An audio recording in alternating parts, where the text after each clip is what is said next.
Hey, how's it going, guys? My name is Alex. I am a contract manager at Support Adventure. And today I'm going to be chatting about what MSPs are struggling with the most. So, with my experience at Support Adventure, I do a lot of the cultural compatibility calls, and those are the calls that we use to vet our clients to ensure that we are a cultural fit so we can have a long-term standing relationship. And in these calls, I've chat with multiple MSPs from all different backgrounds. It could be a small one-man team, it could be a team of 120 technicians plus. And these are the common struggles that I see amongst a variety of MSPs. So the first one is no note taken. This is probably the struggle that I see come up about 70% of the time, especially in MSPs where there isn't a great note-taking guide. It ends up being where technicians just have to wing it, and there's no real process to follow. So the reason why this is a big issue is because if there's nothing for the technician to work off, say you've got a great senior technician and they're working on multiple projects, they're handling multiple critical issues, but one day they fall ill and now they're out the office for 2 weeks and they haven't been taking notes consistently, updating the tickets consistently, even if there's no progress, just putting that on a ticket. Now who can pick up that work? If another technician has to pick up the work, they're going to have to go through that whole ticket, see if there is any communication with the client, log onto the systems, view the logs on those systems, try to guess what was done on that ticket. It's waste a lot of time at the end of the day. And it slows down ultimately closing that ticket because of this. So what we recommend, our golden rule, is 4 lines of notes for every 15 minutes of work. Unless obviously it's a little bit more of a complex issue, but at least having that technician putting down notes, even if there's no progress, having notes being put on that ticket, just so whoever picks up that ticket knows exactly what has been done and where they sit in on that ticket. That way, if the ticket had to be handed over to another technician, it's a very quick process to get it up and running again. The second issue I see is a backlog of tickets. So there are a number of reasons that can cause this, but most commonly it's down to not having enough techs to handle the amount of tickets coming in, or it's down to not having a good ticket monitoring process in place. So obviously the first point, if you don't have enough hands on the desk to handle multiple tickets coming in, tickets are going to pile up, your end users are going to get irate at the end of the day, and it's just overall not going to be a good environment. Techs are going to be stressed out. When they get stressed out and they're handling ticket after ticket after ticket, they feel like they're machines, they're going to burn out. And when they burn out, they're going to leave and look for a better environment elsewhere. You don't want that. It can also be down to not having a good ticket monitoring process. So we often like somebody who's maybe a dispatch or service coordinator or maybe a service desk manager to be monitoring the tickets that are currently open on the desk, ensuring that no tickets are going stale at the end of the day, and that there is movement on tickets so they can get into that closed state and be resolved and keep the desk quite clear. And that critical issues aren't missed along the way. A good thing is for your who's ever doing that is to monitor closed tickets or all the tickets there and try to see if there is a repeat issue. If you have a bunch of clients complaining about the same thing, maybe there's an underlying issue that needs to be resolved to reduce that ticket volume. So it's very important to have a good ticket monitoring system in place to ensure that you don't have these stale tickets that are just sitting there open on the desk and creating stress for your technicians. Third is lack of redundancy. So it's a problem that I've seen come up time and time again, where a client may have one senior escalation technician, and what happens is they might have to go on site for a project, or they fall ill one day and they're going to be out of work for the next week. Then what happens? Now your junior techs, your tier ones, they start to panic. They get in issues coming in, there's no one to escalate that to, they've got the end user on the phone, being irate, moaning their ear off, and they can't do anything to resolve it. So it creates this environment that becomes quite stressful for them. And ultimately, they're not going to enjoy their work. No one wants to be feeling like they're letting down the end user in any way, especially if you're a technician. I used to be a technician. I had that feeling a couple of times, and it's not a great environment to be in. So the best thing to do is have some redundancy enforced. So maybe have at least somebody else. It could be the owner, it could be yourself being the owner of the MSP that was a technician that stepped away from tech work, but now in this environment you can step in and assist where you can. Maybe you have some third party that you can consult and assist in these times.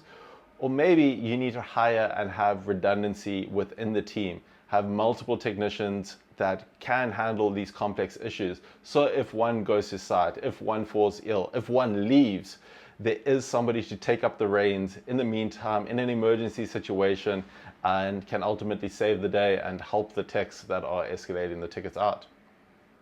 My fourth point, trailing from the third, would be having techs leave. So it's something that as an MSP you never want. You never want a high turnover rate. It's just draining at the end of the day. You having a new technician come in, you setting them up with training material, you're getting them prepared for the work environment, you have your various technicians helping them, assisting them, all using a lot of energy to train them. You, at the end of the day, spending a lot of money to get them ready, to get them to be able to handle tickets in the real world on their own within your MSP, and then they leave. It's a very disheartening process. And maybe they left because they felt they weren't qualified enough for the position. Maybe they didn't see long-term growth in the position. Maybe they didn't like the environment. So these are all things that can be addressed with a proper onboarding process.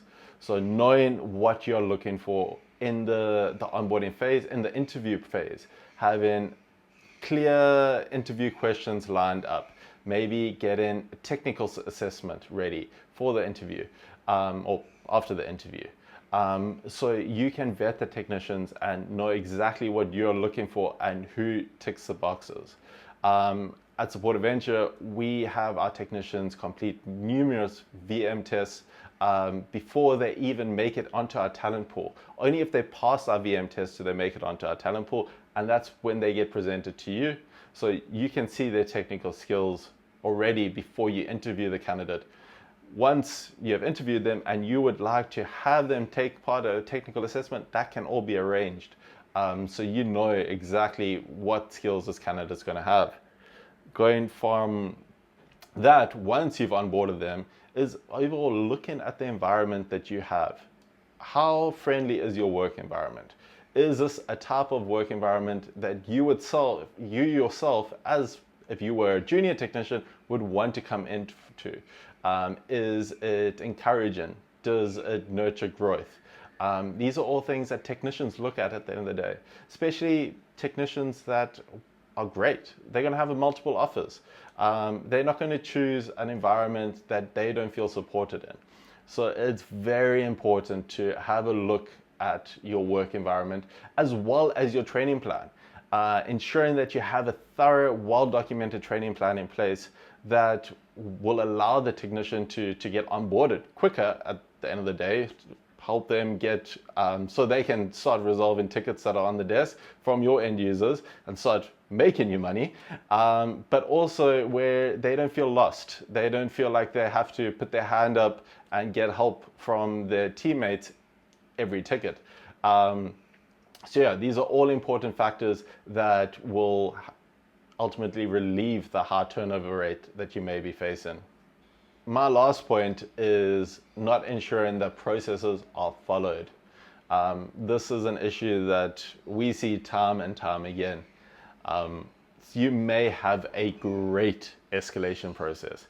It may be well documented, well defined, clear. There may be flow charts, illustrating which ticket needs to go to which senior technical or which department if it was to be escalated. It's got an escalation template of what needs to be on the ticket before it gets escalated. It's got timestamps on when technicians need to hand over the ticket if they can't resolve it or if there's hard stops. But at the end of the day, no one's following it.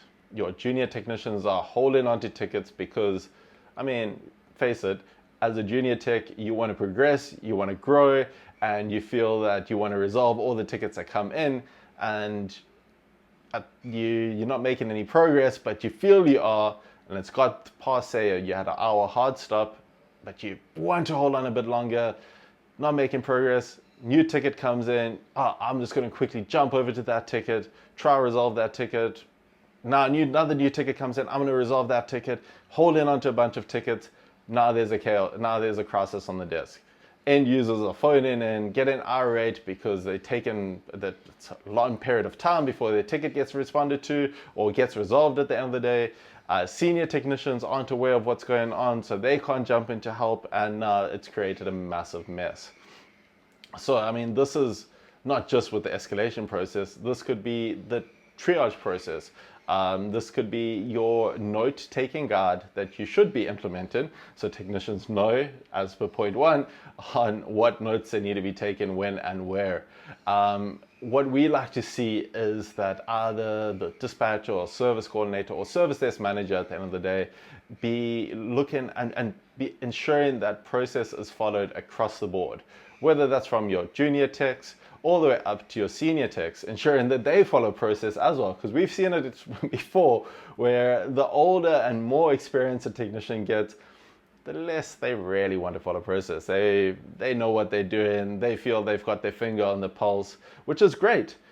But if, going on to point 3 again, if they go out sick, what happens? Now maybe one of your tier 3s got sick, your really capable tier 2 jumps in there, but that technician hasn't made any notes.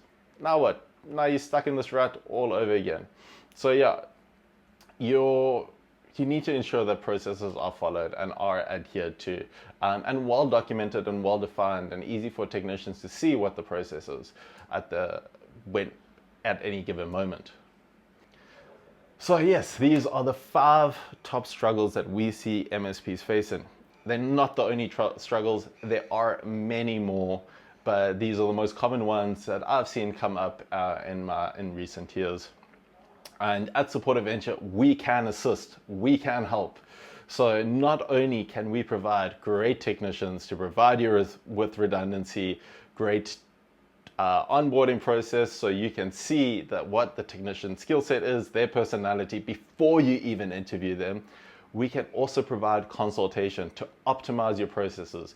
We can do a deep dive. We have calls with your team members to see what issues they're struggling, and that way we can even flag it and raise it to you. Say, look, you've got a great escalation process, but 3 of your tier 1s say that when they follow it, they don't get feedback from the senior technicians.